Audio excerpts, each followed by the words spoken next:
Kanadaya gəlməyə 3 yolu var. Onlardan birincisi təhsil yolu ilə gəlməkdir. Hansı ki, hamıya ən çox məsləhət gördüyüm yoldur. Səbəb isə odur ki, təhsil ilə gəldiyiniz zaman, təhsil yolu ilə gəldiyiniz zaman sizin oturum almağa bir yolunuz açılır. Amma ki, bunun da şərtləri var. Hansı ki, dövlət məktəbində oxumalısınız. Çünki dövlət məktəbində oxuduğunuz zaman, 2 il oxuduğunuz zaman sizə 3 ildə iş vizası da təmin olunursunuz. Əlbəttə ki, təhsil almalı olduğunuz üçün bu yol biraz baha başa gəlir. Səbəbi isə odur ki, Amerikada təhsil haqqları yuxarıdır. Məsələn, bir semestrin qiyməti $8.000 başlayır, təxmini olaraq deyirəm sizə. İllik $16.000, arada gələndə 20.000 Azərbaycan manatından yuxarı çıxır. İllik 2 semestr oxuduğunuz zaman. Dediyim kimi, hər proqram da iş vizasına uyğun deyil. Amma ki, bir üstünlüyü də odur ki, təhsil yolundan gəlməyin oxuduğunuz zaman həm də işləyə bilirsiniz. Məsələn, həftəlik 20 saat işləmə icazəniz var. Amma ki, məktəblərdən qəbul almaq da asan deyil. Bu əyalətdən əyalətə görə dəyişir. Bəzi əyalətlər soyuq olduğu üçün ora sizə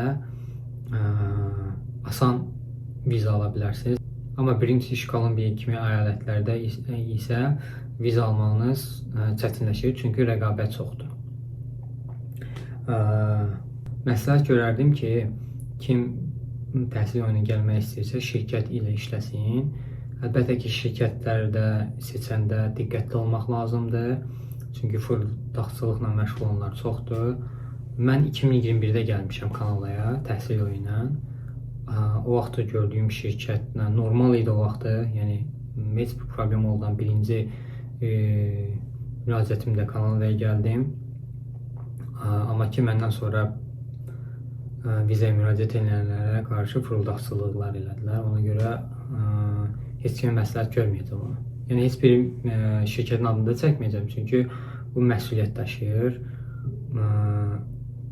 Heç bir şirkətin də adını çəkməyəcəm, çünki hansısa bir şeyə görə məsuliyyət daşımaq istəmirəm. Sizdən ən birinci xidmət haqqı göstəriləcək şirkətin. Ondan sonra şirkət sizə məktəblərdən qəbul alır və vizaya müraciət edir. Bir də müraciət edilmiş sənədlərin yığılmasıdır və depoziti siz edirsiniz. Depozit də dəyişir. 2.000 Kanada dollarından başlayır, 3.000, 4.000, yəni 8.000 Kanada dollarına kimi depozit istəyə bilər. Hansı ki, bu depoziti geri qaytarmaq olmur. Sadəcə bir şərtdə ki, əgər vizavıza imtina gələrsə. Sonra bəziləri fikirləşir ki, yox, Kanadaya gəlim mən, sonra oxumaram, o pulu götürərəm, elə bir şeylər də yoxdur. Çünki onlar bu sistemi buna görə qurublar ki, yəni gəlib sonradan fikri dəyişənlər pulu götürə bilməsinlər. Ona dediyim kimi, mən British Columbia'da yaşayıram və British Columbia'da biraz əyalətində, yəni burada rəqabət çoxdur. Ona görə bura qəbul olmaq çətindir. Məsləhətim olardı ki, başqa, məsələn, soyuq yerlərdə asan şəkildə qəbul ala bilərsiniz. Amma ki, onu da düşünməyiniz vacibdir ki, araşdırmalar eləyin. O əyalətdə hava temperaturu, qışda necə olur, yayda özü, ondan sonra özünüzü hazırlaşdırın ki, sonradan çətinlik çəkməyəsiniz. İş imkanları da əlbəttə ki, fərqlidir. British Columbia əyalətinin havası çox yaxşı olur. Əsasən də Vancouver'in deyim. Ona görə işlər çoxdur, yəni işləyən üçün çoxdur. Yəni mən görməmişəm kimsə bura gəlsin, iş tapmasın.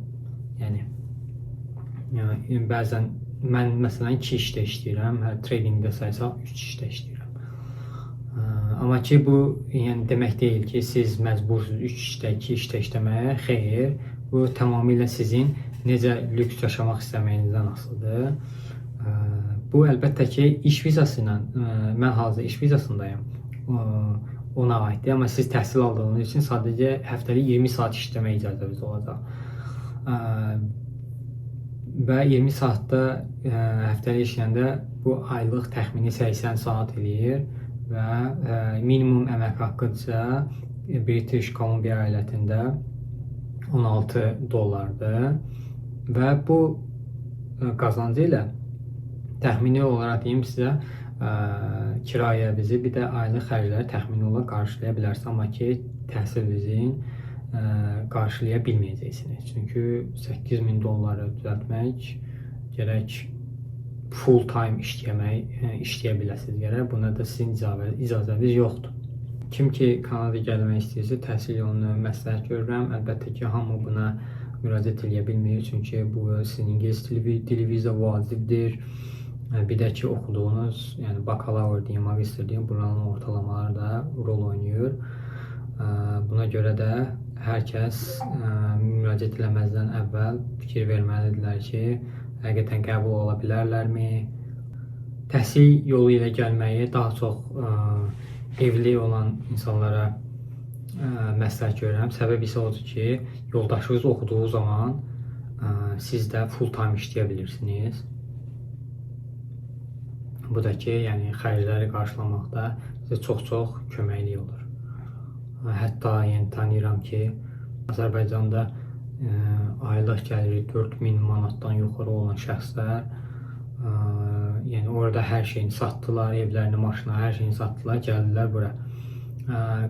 Kanadaya gəldiyiniz zaman sizə özünüzü fikirləşmirsinizsə, amma ki gələcəkdə uşaqlarınız üçün çox böyük üstünlük olacaq, faydaları çox olacaq uşaqların. Çünki həm uşaq yaxşı şəraitdə böyüyəcək, təhsil baxımından.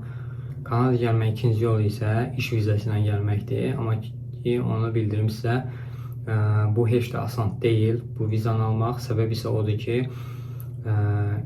iş vizasını almaq üçün Kanadadakı şirkət sizə sponsor durmalıdır. Bunu da ki, hər bir şirkət eləmir. Bu şirkəti də tapmaq da asan deyil. Sadəcə onu deyə bilərəm ki, Indeed deyə sayt var, orada bəlkə tapa bildiniz. Şirkət sizə sponsor durmalıdır. Bunu da hər bir şirkət eləmir. Ya da eləyənmir. Səbəbi isə odur ki, şirkət ilk öncə iş elanı verməlidir Kanadalılar üçün. Əgər Kanadada bu yerə işçi tapılmasa, ondan sonra LMI deyə bir proqram açırlar. Ondan sonra sizə müraciət sponsor dura bilərlər.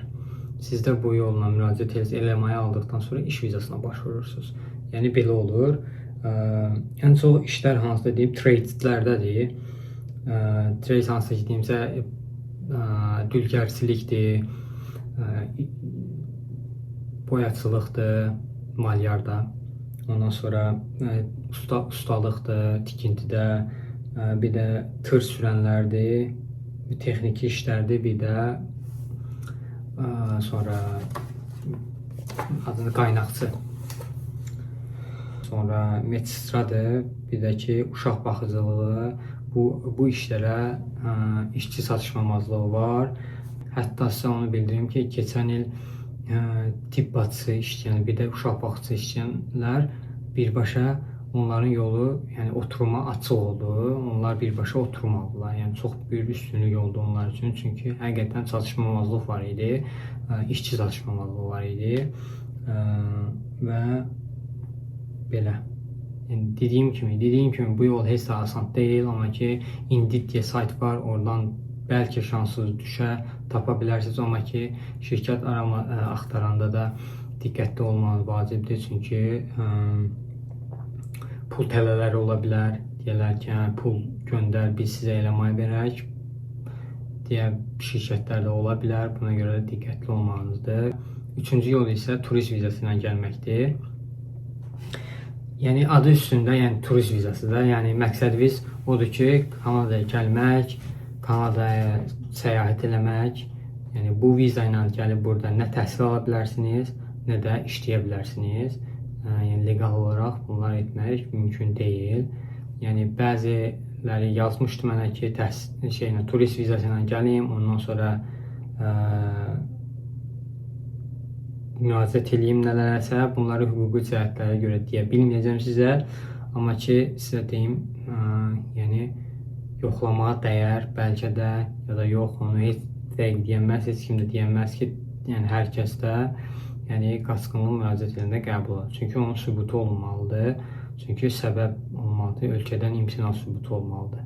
Yəni bunun bir səbəbi olmalı. Səbəbsiz yerə inanmıram ki, sizə yəni Kanada qaçqınlığa versinlər. Yəni Ukrayna deyilik, Əfqanistan deyilik, Suriya deyilik.